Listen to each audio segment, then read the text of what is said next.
Puno na ng problema ang ating buhay, kaibigan. Lagi ka na lang nakapamewang sa iyong kapalaran. Andyan lang ang barkada, naghihintay, nag-aabang. Malakas ang tawanan sa amin, sige lang ang pahinga. Love Radio, sigaw mo pare. Love Radio, kaharutan mo to. Love Radio, sigaw mo pare. Love Radio, ngiti tayo, lakihan mo.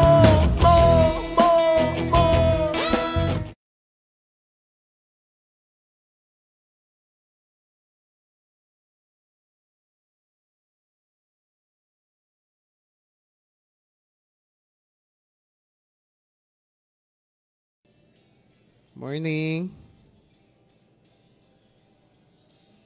Morning po. Incentives na mga siya. Morning balita.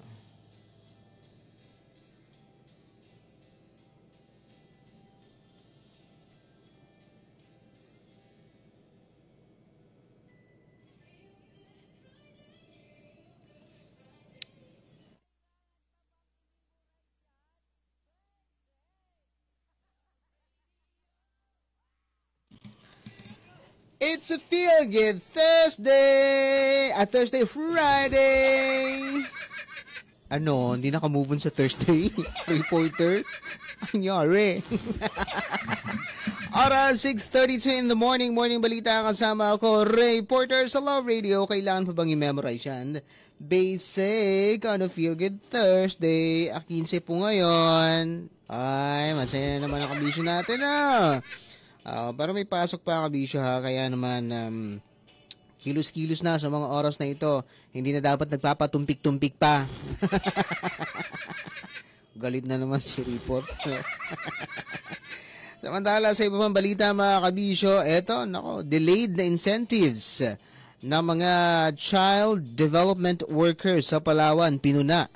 PSWDO ipapatawag sa Sangguniang Panlalawigan. Eto na nga po. Pinuna ni Palawan 1st District Board Member Cherry Pay Acosta ang umano'y delayed na incentives ng mga child development workers sa Palawan mula sa Provincial Social Welfare and Development Office ng Pamahalaang Panlalawigan. Sa regular na sesyon noong Martes, August 12, sinabi ni BM Acosta na dati nang idinadaing ng mga child development workers ang delayed na incentives mula sa Kapitolyo at tanging honorarium mula sa munisipyo at barangay ang kanilang natatanggap. Dati na rin umanong nabanggit ang kawalan ng ATM na ang kawalan ng ATM card ang dahilan kung kaya hindi sila nakakatanggap ng insentibo. O nga naman, dahil dito nais ipatawag ni BM Acosta ang focal person ng child development workers ng tanggapan ng PSWD upang magbigay linaw sa problemang iyan. O nga naman, di sila makakatanggap talaga ng incentives kung walang ATM card, kabisyo. Kaya lang problema, kung inaabot na ng, kasi sinabi ni Board Member Acosta, na for the past few years, kasi every year nagkakaroon ng tawag dito, ng convention itong mga child development workers sa buong Palawan, mga kabisyo, dito sa Puerto Princesa. Yun at yun din daw, parang previously yun din yung problema. So, after a few years, yun pa rin yung problema. Delayed pa rin yung incentive. Magkano lang yung incentive nila from Capitol? Kasi parang hati-hati sila eh. May natatanggap sila from barangay, and then sa munisipyo, meron din. And then sa province, yan, so parang hati-hati yung kanilang natatanggap. So kung matatanggap nila this year yung barangay, next year yung munisipyo, next year yung Kapitolyo. Ganun ba yun? Kasi sobrang tagal. Ay, nako. Yung magkano lang yung incentives ng mga child development workers. 'Di ba? Parang may nabasa nga akong balita nung nakaraan dito sa Puerto Princesa din ha. Yung daing naman ng mga child development workers, wala silang security of tenure. As in, hindi sila nare-regular. Walang regular na posisyon para sa mga child development workers na nagsisilbi 20 years na. Ay, yung iba inaabot na ng 30 years. 3 dekada nang nagsisilbi sa mga barabarangay ninyo. Baka naman pwedeng magawa ng paraan ng barangay, ano? Di kaya naman ng munisipyo or ng city. Kasi aminin na natin kabisyo diyan nahuhubog yung yung kamalayan ng mga bata. 'Di ba? Lahat naman tayo dumaan sa daycare. Yan. Tama ba daycare yung tinuturuan nila? Oh, 'di ba? Diyan nagsisimula yung natin, pangarap. Yan, diyan tayo unang natututong magbilang. Yan, maliban sa bahay, 'di ba? Tamang pagkilala ng kulay. Yan, 'di ba? Pagsulat, pagbasa. Oo, tapos wala silang delay yung incentives. Kawawa naman, 'di ba? Kilos-kilos. Provincial Social Welfare and Development Office ng Capitol, oras 6:35. Ay, pasensya na talaga. 6:37 on the clock, kasama rin Ray Porter sa Love Radio. Kailangan pa bang i-memorize yan? Basic.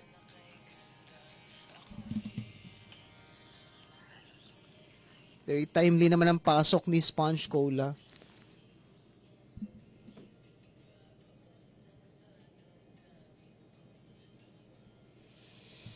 Again, magkano lang talaga natatanggap nila?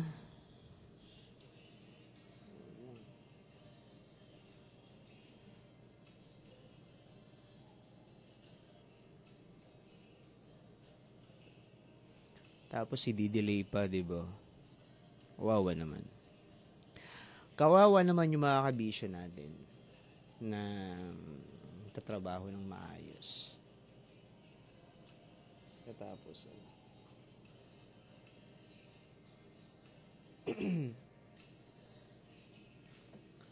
katapos madidelay lang yung honorarium nila.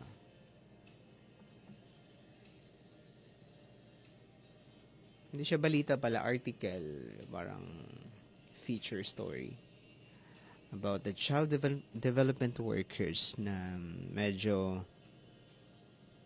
sad to say, hindi masyadong napapansin, but alam naman natin na di ba dyan nahuhubog yung ating kamalayan, ikang ating mga babies.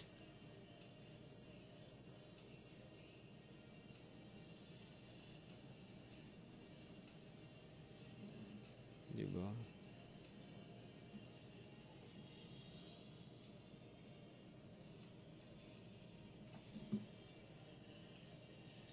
Sad.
Saan ko yung schedule yun?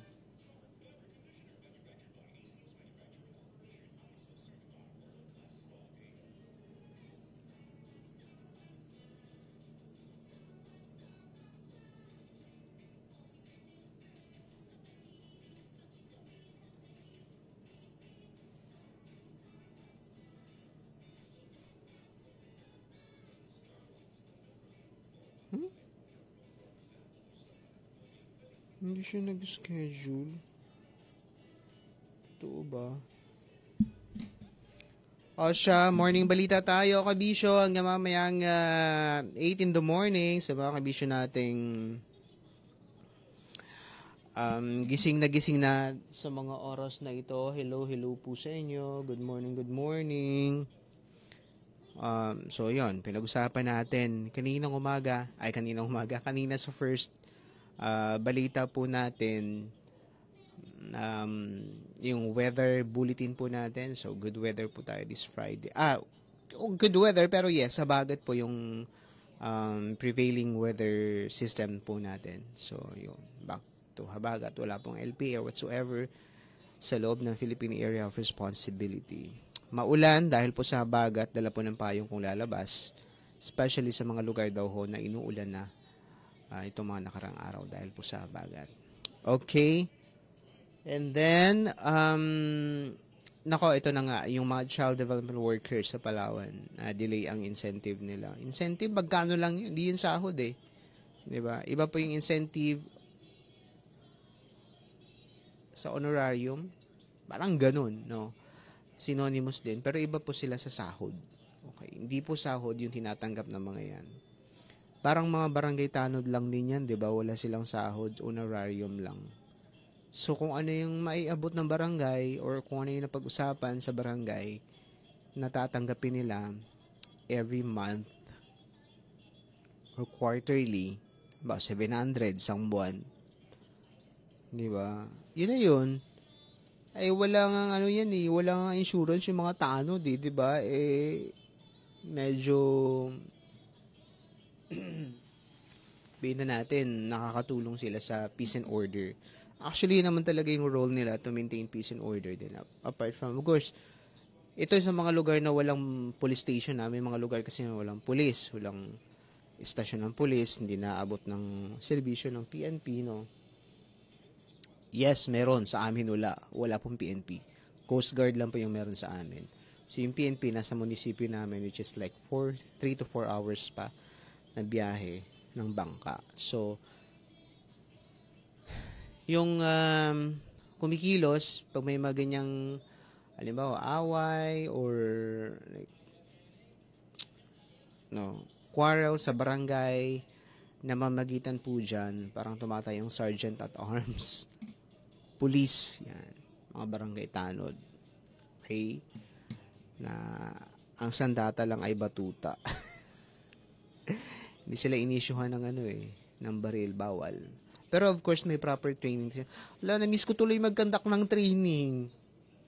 Di ba? Pwede ba kasi dati, tinitrain po namin yung mga tanod talaga. Tama ba? Barangay tanod? Yes. So, about customer service naman. Kasi, aminin na natin, customer service applies to all, no? Hindi lang siya for frontliners, for tourism. Dapat marunong din tayo kahit papaano, di ba? Hindi putyo-putyo yung mga barangay tanod natin. Marunong makitungo, marunong humarap sa bisita, sa tao, di ba? Yung proper decorum lang din ba, di ba? Hindi ba mas maganda kung equip yung mga barangay tanod natin ng tamang pag-ayos ng sarili, halimbawa, tamang pagharap. Yan. Medyo nakaka-disappoint lang sa bansa natin, di ba? Minsan, ako, pet peeve ko talaga yung alam mo yung mga opisyal ng, halimbawa, ng gobyerno, na pag kinakausap mo, nakaganyan. Or kahit pag nakaupo sa nila, yung nakasandal sila sa upuan nila, nakaganyan. buisit na buisit ako sa mga opisyal na ganyan sa totoong buhay. Di ba, parang, pwede ba umupo kayo na maayos? Kinakausap kayo ng maayos. Just because nasa opisina nyo kayo, hindi na kayo mag-act professionally, hindi na kayo uupo ng matino. Buisit, kahit sa TV, pag may napapanood akong balita na ini-interview ng media, tapos nakaganon yung opisyal sa upuan nila.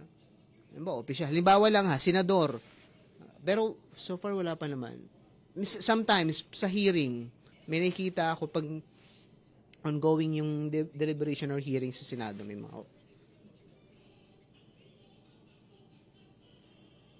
or worst, nakaganon.